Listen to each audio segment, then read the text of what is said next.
வேந்தன் IAS academy சார்பாக இனிய வணக்கங்கள். இன்றைய பொழுது தமிழ்நாடு பப்ளிக் சர்வீஸ் கமிஷன் தங்களுடைய குரூப் 2A அறிவிக்கையை வெளியிட்டுள்ளது. இந்த அறிவிக்கையின்படி பார்த்தோம்னா நமக்கு ஏற்கனவே நமக்கு எப்போ வெளியிடப்பட்டதாக ஆனுவல் பிளான் வெளியிடப்படுறதுனா 28/6/2024 அன்று வெளியிடப்படும் அப்படின்னு சொல்கிறாங்க. ஆனால் இப்போ நமக்கு ஒரு 9 நாட்களுக்கு முன்னதாகவே நமக்கு 20/6/2024 வெளியிடப்பட்டிருக்கு. அதே மாதிரி எக்ஸாமினேஷன் டேட் பார்த்தீங்கன்னா 28/9/2024 அன்று அப்படின்னு சொல்லியிருந்தாங்க. ஆனால் இப்போ நமக்கு இந்த எக்ஸாமினேஷன் டேட்டும் நமக்கு ப்ரீபோண்ட் ஆயிடுச்சு. எப்படின்னா அது 14/9/2024 அன்று நமக்கு என்ன இருக்குது, எக்ஸாமினேஷன் கண்டக்ட் பண்ண போகிறாங்க. இதில் என்ன இது அப்படின்னா, இது 15/9/2024 அன்று ஓணம் வர்றதுனால அதுக்கு முந்தைய நாள், அதாவது 14/9/2024. இந்த 14/9/2024 என்பது என்னன்னு பார்த்தீங்கன்னா, இது சனிக்கிழமை, அதாவது சாட்டர்டே. இந்த 14/9/2024 என்னன்னா நமக்கு சனிக்கிழமை. அப்போ சனிக்கிழமை நமக்கு இந்த குரூப் 2 எக்ஸாமினேஷன் நடக்கிறதுக்கு, ஏற்கனவே போன குரூப் 2மே பார்த்தீங்கன்னா சனிக்கிழமை தான் நடந்துச்சு. இப்போ இந்த குரூப் 2மே நமக்கு சனிக்கிழமை தான் நடக்கிறதுக்கு. போன தடவை நமக்கு 6,000 நெருக்கி, அதாவது 5,000 போஸ்டிங் வந்துருக்கு நமக்கு. இந்த தடவை பார்த்தீங்கன்னா எவ்வளோ போஸ்ட் வந்திருக்கு அப்படிங்கிறத நம்ம டீட்டெயிலாக பார்க்கலாம். இப்போ நமக்கு என்னென்னா, இதில் டேட் ஆஃப் நோட்டிஃபிகேஷன்ஸ் 20/6/2024. உங்களுடைய அப்ளிகேஷன் இன்னைக்கிலேருந்து நமக்கு என்னன்னா ஓப்பன் ஆயிடுச்சு. 19/7/2024 வரை நம்ம என்ன பண்ணலாம், அப்ளை பண்ணலாம். அடுத்து அப்ளிகேஷன் கரெக்ஷன். இப்போ அப்ளிகேஷன் கரெக்ஷன் 24/7 இருந்து 26/7 வரை 2 நாள், நமக்கு 3 நாள் கொடுத்துருக்காங்க. சரி, எக்ஸாமினேஷன் டைம் பார்த்தீங்கன்னா 9:30 AM to 12:30 PM. அதுதான் நமக்கு எக்ஸாமினேஷன் டைம். இப்போ இதில் நமக்கு அடுத்தபடியாக நம்ம என்ன பார்க்க போகிறோம் அப்படின்னா, என்னைக்கு இந்த இதில் கேட்கக்கூடிய போஸ்ட் என்ன அப்படின்னு, அங்கே நம்ம உங்களுக்கு இருக்கக்கூடிய போஸ்ட் ஆஃப் அண்ட் வேகன்சிஸ் கொடுத்துருக்காங்க. இதில் குரூப் 2A, அதாவது குரூப் 2A சர்வீஸுக்கான என்ன போஸ்டிங் அப்படின்னு பார்த்தீங்கன்னா, ஃபஸ்ட்டு நமக்கு அதில் கொடுக்கக்கூடிய சீரியல் நம்பரில் உள்ள அசிஸ்டன்ட் இன்ஸ்பெக்டர். இது போஸ்ட் கோடு. இது நம்பர் ஆஃப் வேகன்சிஸ் 13. அதுக்கு அடுத்து டெபுட்டி கமர்ஷியல் டேக்ஸ் ஆஃபீஸர். இதனுடைய இது பார்த்தீங்கன்னா 336. இதை பற்றி நான் சொல்கிறேன். இந்த 336. இதுக்கு அடுத்து ஜூனியர் எம்ப்ளாய்மெண்ட் ஆஃபீஸர். இது ஒரு 5 போஸ்டிங்ஸாக இருக்குது நமக்கு. அடுத்து ப்ரொபோஷனரி ஆஃபீஸர். அது பார்த்தீங்கன்னா ஒரு போஸ்டிங். Sub registrar grade 5 posting. அடுத்து ஸ்பெஷல் அசிஸ்டண்ட் 2 போஸ்டிங். அடுத்து ஸ்பெஷல் பிரான்ச் அசிஸ்டண்ட், இது 2 போஸ்டிங். அடுத்து ஸ்பெஷல் பிரான்ச் அசிஸ்டண்ட் 19 போஸ்டிங். அடுத்து அசிஸ்டன்ட் செக்ஷன் ஆஃபீஸர் ASO, இது 3 போஸ்டிங். அடுத்து ASO, அடுத்து 3 போஸ்டிங். அடுத்து ASO தான், அது 4 போஸ்டிங். அடுத்து ஃபாரஸ்டர். இங்கே பாருங்கள், ஃபாரஸ்டர் 2 இருக்குது. ஃபாரஸ்ட் டிபார்ட்மெண்ட்டு 107 1 ஒரு 7, 107 மற்றும் 7, மொத்தம் 13 வகையான பணியிடங்களுக்கு நமக்கு குரூப் 2A சர்வீஸ்லாம் நமக்கு இருக்குது. இதில் என்னன்னு பார்த்தீங்கன்னா, எல்லாருமே இந்த இது குரூப் 2 சர்வீஸில் மொத்தம் இருக்கக்கூடிய பணியிடங்களுடைய எண்ணிக்கை 507. இப்போ இந்த 507, இப்போ இதுக்கு நம்ம எடுக்கக்கூடிய அதாவது மெயின்ஸ் எக்ஸாமினேஷன், அதை நம்ம பின்னாடி பார்ப்போம். மெயின்ஸ் எக்ஸாமினேஷனுக்கு எப்படி லெவல் ஆஃப் எக்ஸாமினேஷன் பார்க்கலாம். சரி, இதுக்கு அடுத்தபடியாக நமக்கு என்னன்னா, மொத்தம் குரூப் 2A இருக்கக்கூடிய போஸ்டிங்களுடைய எண்ணிக்கை 507. சரி, அதுக்கு அடுத்து நம்ம என்ன பார்க்கணும்னா, குரூப் 2A இங்கே என்னென்னா, குரூப் 2Aக்கு பார்த்தீங்கன்னா, இதில் ஒரு ஃபர்ஸ்ட் என்ன கொடுத்துருக்காங்கன்னா, அதிகப்படியான எண்ணிக்கையில் இருக்கக்கூடியது பாருங்கள், 497 பணியிடங்களில் சீனியர் இன்ஸ்பெக்டர் இன் கோஆப்ரேட்டிவ் சர்வீசஸ். இதில் நமக்கு 497 பணியிடங்கள் கொடுத்துருக்காங்க. அடுத்து அசிஸ்டன்ட் இன்ஸ்பெக்டர் LF ஆடிட்டில் பார்த்தீங்கன்னா ஒரு 273 போஸ்டிங். இதுதான் நமக்கு அதிகப்படியாக இருக்கக்கூடிய போஸ்டிங்ஸு. அது ஒரு 273 போஸ்டிங்கு. அதுக்கு அடுத்தபடியாக பாருங்கள், அடுத்தபடியாக நமக்கு இங்கே இருக்கக்கூடியது கமர்ஷியல் டேக்ஸில் எல்லாம் சேர்த்து, அதாவது ஒரு 13 4 17 18, அப்போ 18 24 27 போஸ்டிங் நமக்கு என்ன கமர்ஷியல் டேக்ஸ் இருக்கக்கூடிய போஸ்டிங்களுடைய எண்ணிக்கை 27. அடுத்தபடியாக பார்க்குறோம்னா, இங்கே ரெவன்யூ அசிஸ்டன்ட். ரெவன்யூ அசிஸ்டண்ட்டில் நமக்கு என்னென்னா, ஒவ்வொரு டிஸ்ட்ரிக்ட் வைஸாக நமக்கு கொஞ்சம் கொடுத்துருக்காங்க. இதில் எந்த டிஸ்ட்ரிக்டில் அதிகமாக கொடுத்துருக்காங்க அப்படின்னு பார்த்தீங்கன்னா 22 சென்னை டிஸ்ட்ரிக்டில் தான் அதிகமாக. 22 சென்னை டிஸ்ட்ரிக்டில் ஆர்ஐ வந்து நீங்கள் 22 போஸ்டிங் வந்து சென்னை டிஸ்ட்ரிக்டில். அடுத்தபடியாக வந்து பார்த்தீங்கன்னா கிருஷ்ணகிரி டிஸ்ட்ரிக்டில் 15 டிஸ்ட்ரிக்ட். அப்போ மற்றதுலாம் வந்து பார்த்தீங்கன்னா ஓர் இலக்கத்தில் தான் இருக்குது. பெரும்பாலும் ஓர் இலக்கத்தில் இருக்குது, 1 2 அந்த மாதிரி தான் இருக்கலாம். அதுக்கு அடுத்து இதுதான் நமக்கு ரெவன்யூ அசிஸ்டன்ட். இதில் அதிகப்படியான பணியிடங்கள் இருக்குது. அடுத்தபடியாக நமக்கு அசிஸ்டன்ட் இதில் வந்து போலீஸ் டிபார்ட்மெண்ட்டில் நமக்கு ஒரு 61 பணியிடங்கள். போலீஸ் டிபார்ட்மெண்ட்டில் 61 பணியிடங்கள். அடுத்தபடியாக வந்து பார்த்தீங்கன்னா இந்த அசிஸ்டன்ட் இன் ஸ்கூல் எஜுகேஷன் அதில் வந்து பாருங்கள் ஒரு 172 பணியிடங்கள். அசிஸ்டன்ட் இன் ஸ்கூல் எஜுகேஷனில் 172 பணியிடங்கள்.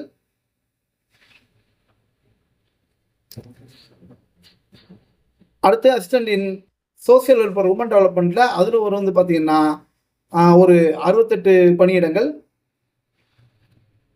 அடுத்து பெர்சனல் கிளர்க் எங்கன்னா செக்ரட்டரியேட்டில் அதில் ஒரு 121 பணியிடங்கள். இப்போ இந்த பணியிடங்கள் மட்டும்தான் நமக்கு அதிகப்படியான பணியிடங்கள். மற்றெல்லாம் ஒற்றைப்படியிலே இருக்குது. நமக்கு ஒற்றைப்படியில் வந்து பார்த்தீங்கன்னா இருக்குது. மொத்தம் 48 பணியிடங்களுக்கு வந்து நமக்கு வந்து என்ன இருக்காங்க, குரூப் ஏல பணியிடங்களுக்கு 48 பணியிடங்கள், வேறுபட்ட பணியிடங்களுக்கு நமக்கு வந்து அறிவிக்க வெளியிட்டிருக்காங்க. சரி, இதில் என்னென்ன அப்படின்னு பார்த்தீங்கன்னா இது முதற்படியாக இந்த பணியிடங்களுக்கான என்ன கல்வி செய்தி, ஏன் கல்வி செய்தி பார்க்குறோம் அப்படின்னா, போன தடவை வந்து பார்த்தீங்கன்னா இந்த கோஆபரேட்டிவ் ஜூனியர் ஆடிட்டர் அப்படிங்கிற போஸ்டிங் நிறைய இருந்தது நமக்கு. அப்போ அதில் வந்து என்னென்னா இந்த பிகாம் படித்தவங்க மட்டும்தான் தகுதியாக இருந்தாங்க. ஆனால் இந்த தடவை எப்படி இருக்குது அப்படின்னு சொல்லிட்டு வந்து பார்க்குறோம். எப்படிலாம் சில பணியிடங்களுக்கு கொடுத்துருக்காங்க அப்படின்னு பாருங்கள். இன்ஜினியரிங் ஸ்டூடெண்ட்டு எதை எழுத முடியும், இன்ஜினியரிங் ஸ்டூடெண்ட்டு எதை எழுதலாம், இன்ஜினியரிங் இல்லாதவங்க எதை எழுதலாம் அப்படிங்கிறது வந்து நம்ம வந்து பணியிடங்களை வந்து நம்ம வந்து பார்க்கலாம். இப்போ நம்ம குரூப் 2 சர்வீசஸில் என்ன கொடுத்துருக்காங்கன்னா degree from any university.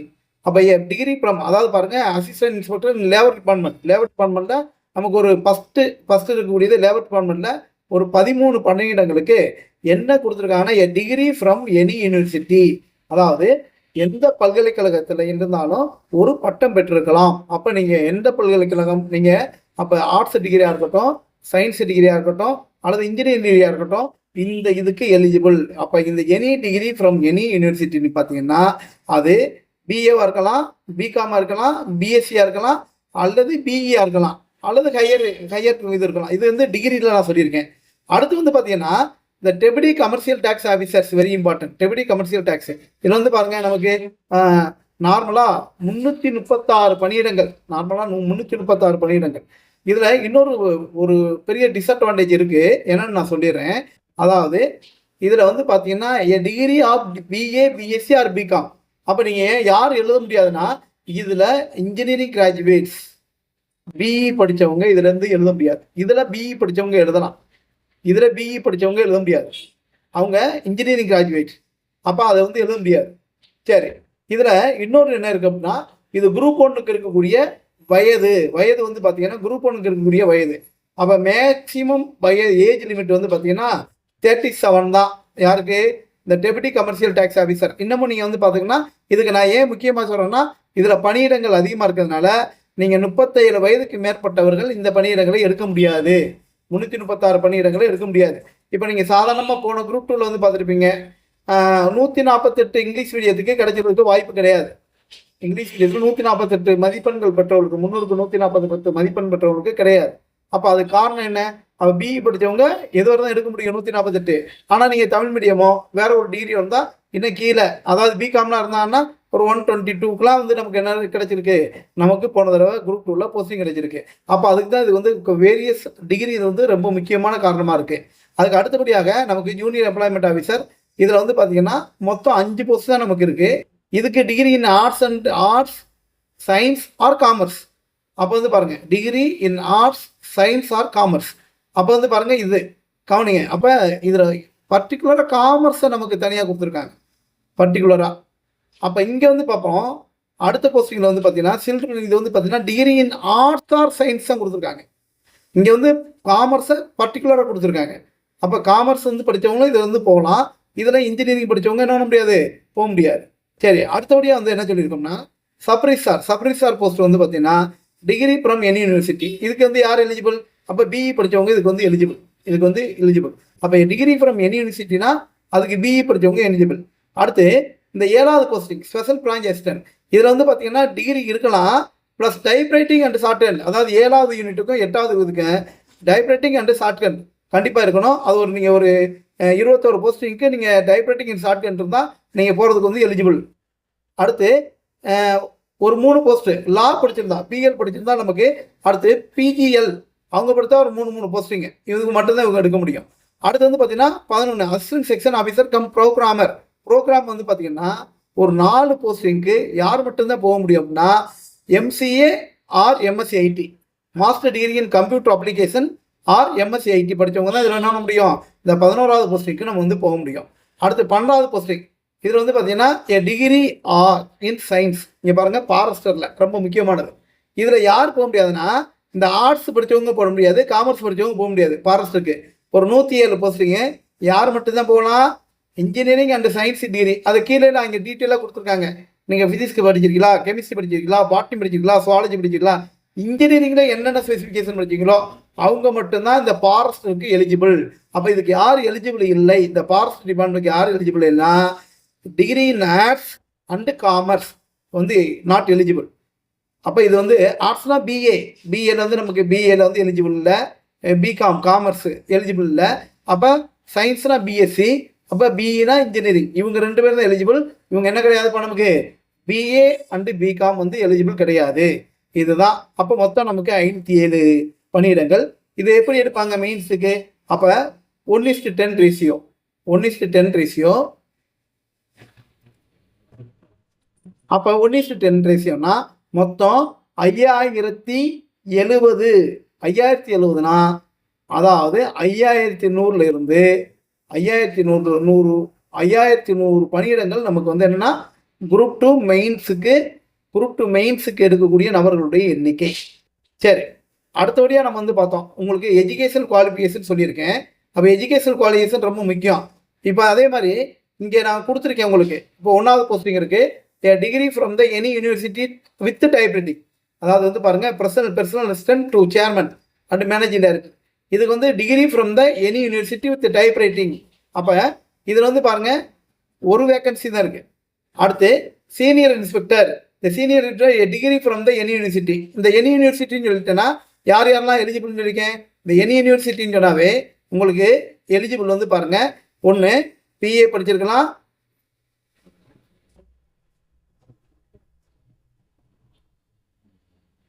BCom படிச்சிருக்கலாம், BE படிச்சிருக்கலாம், BSc படிச்சிருக்கலாம். இது பேசிக்க. இவங்க எல்லாருமே எதுக்கு எலிஜிபிள்ப்பா, நமக்கு டிகிரி ஃப்ரம் எனி யூனிவர்சிட்டிக்கு வந்து எலிஜிபிள். அடுத்து வந்து பாருங்கள் சீனியர் இன்ஸ்பெக்டர், அது ஒரு 497 போஸ்டிங்கு கோஆபரேட்டிவில், அது சொல்லிட்டேன். அடுத்து ஆடிட் இன்ஸ்பெக்டர், இது ஒரு 4 போஸ்டிங் இருக்குது. அப்போ இந்த 4 போஸ்டிங்கில் degree in arts science or commerce. அப்போ இந்த போஸ்டிங்க்கு யார் எலிஜிபிள் இல்லை, இன்ஜினியரிங் படித்தவங்க எலிஜிபிள் இல்லை. இந்த போஸ்டிங்கு இன்ஜினியரிங் படித்தவங்க எலிஜிபிள் இல்லை. அடுத்து அசிஸ்டன்ட் இன்ஸ்பெக்டர், அப்போ இதில் வந்து பாருங்கள் பிஏ பிஎஸ்சி ஆர் பிகாம். அப்போ யார் எலிஜிபிள் இல்லை, இது ஒரு 273 போஸ்டிங்க்கு பிஇ படித்தவங்க எலிஜிபிள் இல்லை. அப்போ லோக்கல் ஃபண்ட் ஆடிட்டில் இன்ஸ்பெக்டர் போஸ்டிங்க்கு யார் எலிஜிபிள் இல்லை, பிஇ படித்தவங்க எலிஜிபிள் கிடையாது. சரி, அடுத்தபடியாக நம்ம வந்து வர்றோம், பிஇ படித்தவங்க எதுக்கெல்லாம் எலிஜிபிள் இருக்காங்க அப்படின்னு பாருங்கள். அப்போ ஆர்ட்ஸ் படித்தவங்களுக்கு நிறைய என்ன இருக்குது, நமக்கு வாய்ப்பு இருக்குது. அடுத்து கேன்லூம் இன்ஸ்பெக்டர், இதில் வந்து பார்த்தீங்கன்னா டிகிரி முடிச்சிருக்கணும் அண்டு டிப்ளமோ இன் கேன்லூம் டெக்னாலஜின்னு ஒரு கோர்ஸ் இருக்குது. அது வெறும் 2 போஸ்ட் தான் நமக்கு. அப்போ இந்த 2 போஸ்ட்டுக்கு வந்து கேன்லூம் டெக்னாலஜி முடிச்சிருக்கணும். அடுத்து சூப்பர்வைசர் ஜூனியர் சூப்பரண்டன்ட், இதில் வந்து பார்த்தீங்கன்னா degree from the any university, இதில் வந்து பிஇ படித்தவங்க இருக்கலாம். அடுத்து நமக்கு கமர்ஷியல் டேக்ஸு சொல்லிட்டோம். கமர்ஷியல் டேக்ஸுக்கு any degree from the any university, அப்போ அந்த 27 போஸ்டிங்கு இருக்கலாம். அடுத்து இந்த எல்லா அசிஸ்டண்ட்டுமே பெரும்பாலும் டிகிரி ஃப்ரம் எனி யூனிவர்சிட்டி தான், டிகிரி ஃப்ரம் எனி யூனிவர்சிட்டி. அதே மாதிரி அசிஸ்டண்ட்டுக்கு வந்து பாருங்கள் ஃபுல்லாக டிகிரி ஃப்ரம் எனி யூனிவர்சிட்டி, இது எல்லாமே படிக்கலாம். பிஏ படித்தவங்க எழுதலாம், பிஇ படித்தவங்க எழுதலாம், பிகாம் பிஎஸ்சி எல்லா படித்தவங்க எழுதலாம். அப்போ நமக்கு போன தடவை வந்து என்னென்னா அதான் எல்லாத்துக்குமே இங்கே இருக்கக்கூடிய எல்லாத்துக்குமே அதுக்காக தான் நான் சொன்னேன், இங்கே வந்து உங்களுக்கு ஒரு போஸ்டிங்கோட நமக்கு இது பண்ணியிருக்கோம். அடுத்து 31வது போஸ்டிங், இங்கே பாருங்க 31வது போஸ்டிங். அப்போ இந்த எக்ஸிக்யூட்டிவ் ஆஃபீஸர் கிரேட் 2, இது வந்து என்னன்னா எங்கன்னா டவுன் பஞ்சாயத்தில் எக்ஸிக்யூட்டிவ் ஆஃபீஸர், இதுக்கு நமக்கு வந்து எனி டிகிரி தான், ஆனால் ரொம்ப குறைஞ்சபட்சத்தில் இருக்குது நமக்கு. அதே மாதிரி டெக்னிக்கல் எஜுகேஷன் அசிஸ்டன்ட் வந்து பார்த்தீங்கன்னா அதுலேயும் 26 போஸ்டிங் இருக்குது. ஃபாரஸ்ட்டில் வந்து அசிஸ்டன்ட் வந்து ஒரு 31 போஸ்டிங் இருக்குது.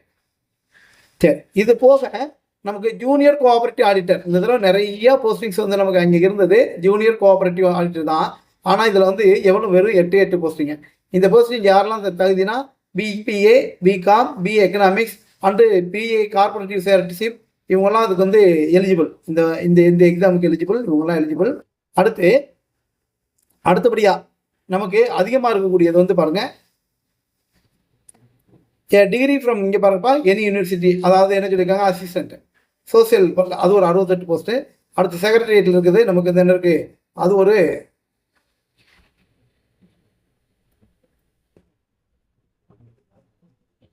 நமக்கு 121 போஸ்ட்டு. அப்போ இங்கே இருக்கக்கூடிய அசிஸ்டன்ட் கிரேட்லாம் இருக்குது. இது எல்லாமே நமக்கு வந்து என்னென்னா டிகிரி. அப்போ ஃபினான்ஸில் வந்து ஒரு 26, இது ஒரு பிகாம், அங்கே ஒரு 8, அப்போ 28 ப்ளஸ், அப்போ இங்கே ஒரு பிகாம் ப்ளஸ் டைப்ரைட்டிங் அதுக்கு ஒரு 5, அப்புறம் கோஆப்ரேட் ட்ரைனிங் இருந்தால் அதுக்கு ஒரு 22. அப்போ இதுதான் நமக்கு வந்து இந்த தடவை இருக்கக்கூடியது. அப்போ இதில் ஒரு 1820. அப்போ இங்கே வந்து ஒரு டோட்டல் வந்து 1820. அப்போ இதுலேயும் ஒரு 1:10 எடுப்பாங்க. அப்போ இதுலேயும் வந்து பார்த்திங்கன்னா இதில் எடுக்கக்கூடியது வந்து நார்மலாக பாருங்கள், அதாவது 18,200. இப்போ இந்த 1820 அங்கே ஒரு 507. அப்போ எவ்வளோ இருக்குன்னா 2327 போஸ்டிங். மொத்தம் நமக்கு இருக்கக்கூடிய போஸ்டிங்குடைய வந்து மொத்தமாக 2327. அப்போ 2327 × 10, அப்போ நமக்கு 23,270 பேர் நமக்கு தேர்ந்தெடுக்கப்படுவார்கள். அப்போ 23,270 பேர். இது ஆல்மோஸ்ட் என்னவாகும்னா, இந்த கடைசி மார்க் இருக்கும்போது, கடைசி மார்க்கில் ஒருத்தர் இருக்காங்கன்னா அவர் வந்து இப்போ நமக்கு தேவைப்படக்கூடியது 23,270. அப்போ இந்த 270வது ஆளாக நான் எடுக்கும்போது அந்த மார்க்கில் கொஞ்சம் நிறைய பேர் இருந்தாங்கன்னு வைங்களேன், ஒரு 20 பேர் இருந்தாங்கன்னா அந்த 20 பேர் ஆட் பண்ணிக்குவாங்க. அதே மாதிரி ஒவ்வொரு ரோஸ்டரும் நம்ம ஆட் பண்ணும்போது குறைந்தபட்சம் ஒரு 24,000 பேர் வந்து நமக்கு எடுக்கிறதுக்கான வாய்ப்பு, மெயின்ஸ் எக்ஸாமினேஷன் எடுக்கிறதுக்கான வாய்ப்பு இருக்குது. 24,000 பேர், மொத்தம் 24,000 பேர் நம்ம வந்து எடுப்பாங்க. அப்போ இந்த 24,000 பேர் மொத்தம் நம்ம எடுக்கக்கூடிய மெயின்ஸுக்கு போகக்கூடிய நபர்களுடைய எண்ணிக்கை நம்ம 24,000ன்னு வச்சுக்கலாம். சரி, அதுக்கு அடுத்து இதுதான் நமக்கு வந்து இப்போ கேட்கக்கூடிய போஸ்டிங்ஸ் அண்டு அதனுடைய இது சொல்லிட்டேன். பெரும்பாலும் வந்து நமக்கு சில போஸ்டிங்ஸ்க்கு மட்டும்தான் நமக்கு 37 வயசாக இருக்கும். சில போஸ்டிங்க்கு 26, மினிமம் ஏஜ் 26 இருக்குது. அப்போ அது பார்த்துக்கோங்க. சில இதுக்கெல்லாம் பார்த்தீங்கன்னா 18 வயசு, சில எல்லா இதுக்கு வந்து 18 வயசு. அடுத்து மேக்ஸிமம் வயசு வந்து பார்த்தீங்கன்னா இதுக்கு 37 வயசு தான். கமர்ஷியல் டேக்ஸில் இருக்கக்கூடிய டெப்டி கமர்ஷியல் டேக்ஸ் ஆஃபீஸர்ஸ். சரி, அதுக்கு அடுத்தபடியாக நம்ம என்ன பார்க்க போகிறோம்னா இந்த ஸ்கீம் ஆஃப் எக்ஸாமினேஷன்ஸ். இந்த ஸ்கீம் ஆஃப் எக்ஸாமினேஷன் பார்க்க போகிறோம். இப்போ வந்து பார்த்தீங்கன்னா group 2 and 2A paper first prelims எக்ஸாமினேஷனுக்கு குரூப் 2 அண்டு குரூப் 2 இது வந்து பார்த்தீங்கன்னா சிங்கிள் பேப்பர் தான். இதில் ஃபஸ்ட்டு நமக்கு என்ன கொடுத்துருக்காங்க, நம்ம நார்மலாக குரூப் 4 இருக்கிற மாதிரி தான். அதில் ஜென்ரல் ஸ்டடீஸு ஃபஸ்ட்டு 75 வினாக்கள், ஜென்ரல் ஸ்டடீஸ் 75 வினாக்கள். இது எந்த ஸ்டாண்டர்ட்னு பார்த்தீங்கன்னா டிகிரி ஸ்டாண்டர்ட். ரொம்ப முக்கியம் நமக்கு இது வந்து டிகிரி ஸ்டாண்டர்ட். அடுத்து ஆப்டிடியூட் அண்ட் மென்டல் எபிலிட்டி, இது SSLC ஸ்டாண்டர்ட்.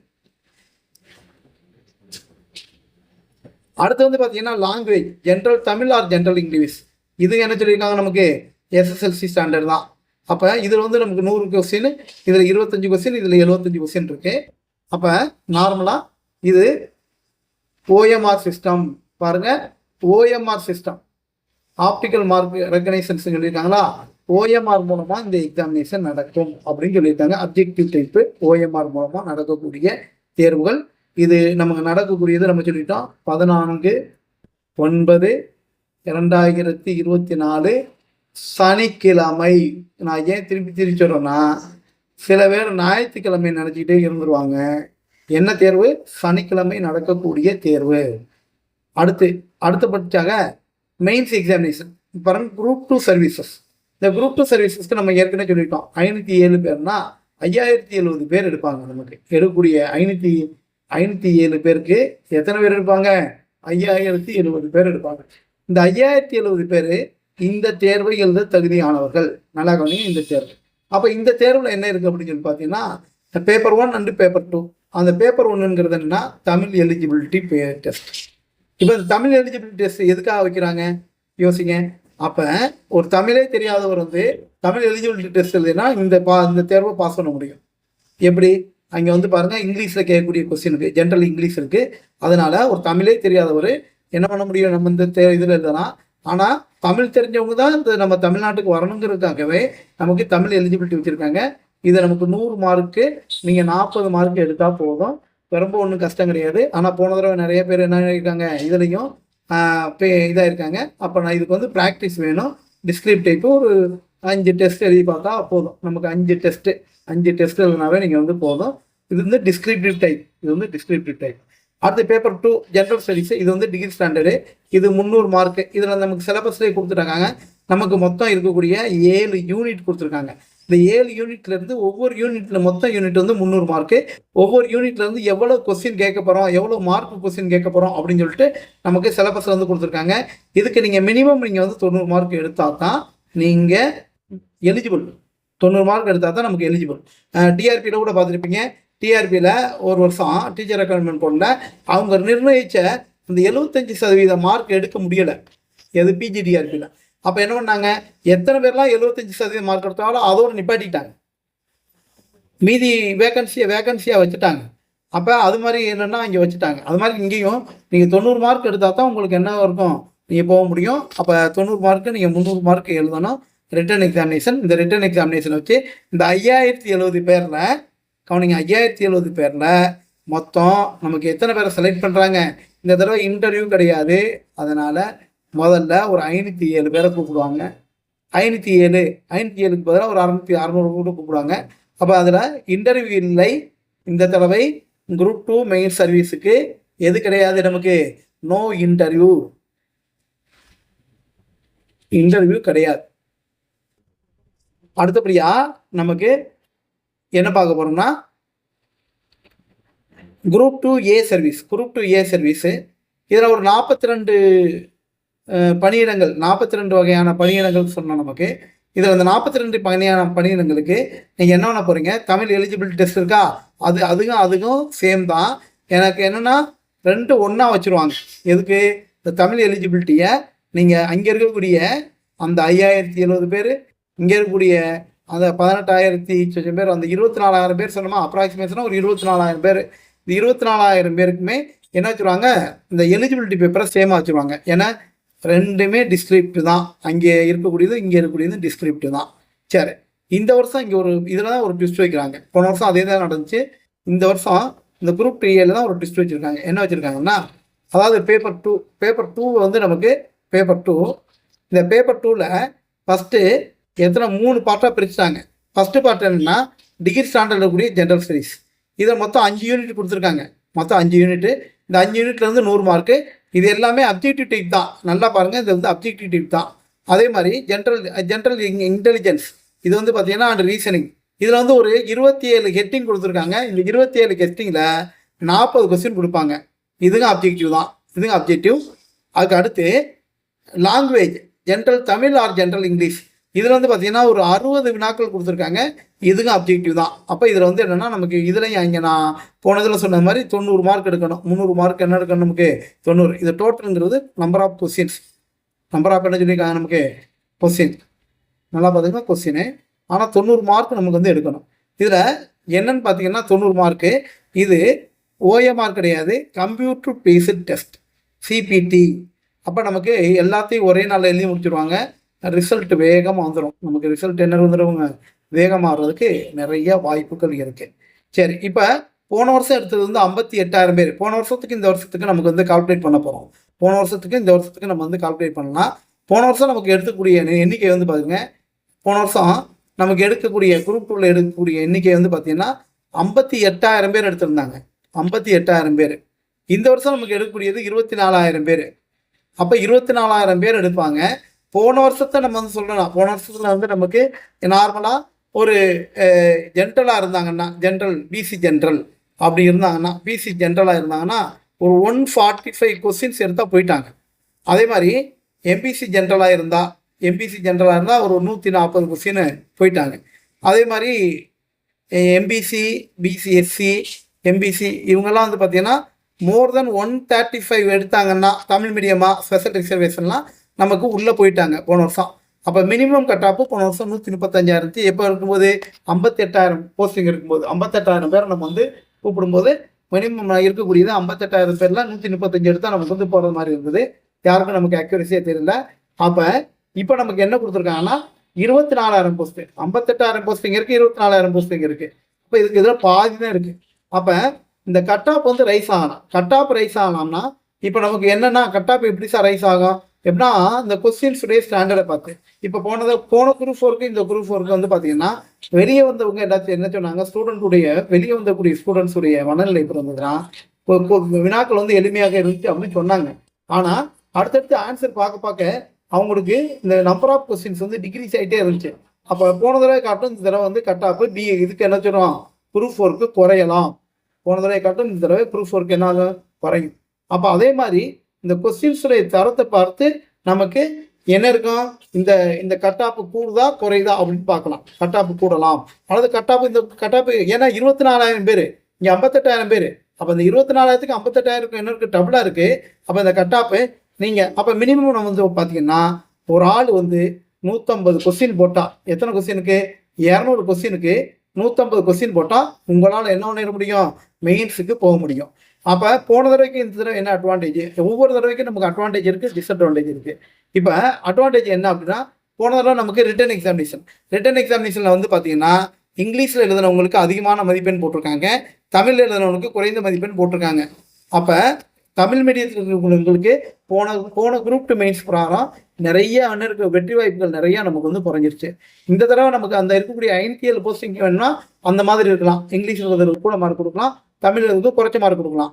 அது நீ தமிழ் மீடியமாக இருக்கும் பட்சத்தில் அது நமக்கு என்ன இருக்குது, நமக்கு தமிழ் மீடியத்துக்கு வந்து அது கொடுத்தா ஆகணும். சரி, அப்போ இந்த குரூப் 2 மெயின்ஸ் எக்ஸாமினேஷன் இருக்குல்ல, அதாவது என்ன சொல்லியிருக்கோம், இந்த ஃபஸ்ட்டு இருக்கக்கூடியது அந்த ஃபஸ்ட்டு இருக்கக்கூடிய நான் என்ன சொன்னேன், ஒரு 5,770 பேர். இந்த 5,070 பேர் என்ன பண்ணுவாங்கன்னா இட் இஸ் எதுக்கு இவங்க வந்து அப்ளிகபிள்னா பேப்பர் 1 எல்லாத்துக்குமே காமன் தான்.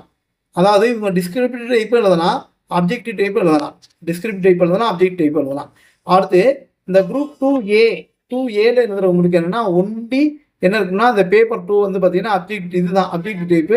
இட் இஸ் என்ன சொல்லியிருக்கேன், சிபிடின்னு சொல்லியிருக்கேன், கம்ப்யூட்டர் பேஸ்டு டெஸ்ட்னு சொல்லியிருக்கேன்.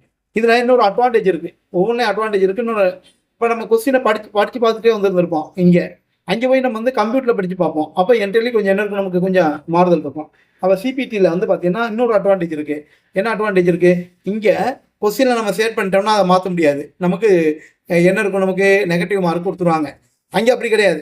இந்த கொஸ்டின் ஆன்சர் பண்ணால் இதை நான் போனால் நான் ரிவ்யூ பண்ணிக்கலாம். கொஸ்டின் என்ன பண்ணலாம், நம்ம வந்து ரிவ்யூ பண்ணலாம். அப்போ அந்த ஒரு அட்வான்டேஜ் இங்கே இருக்குது.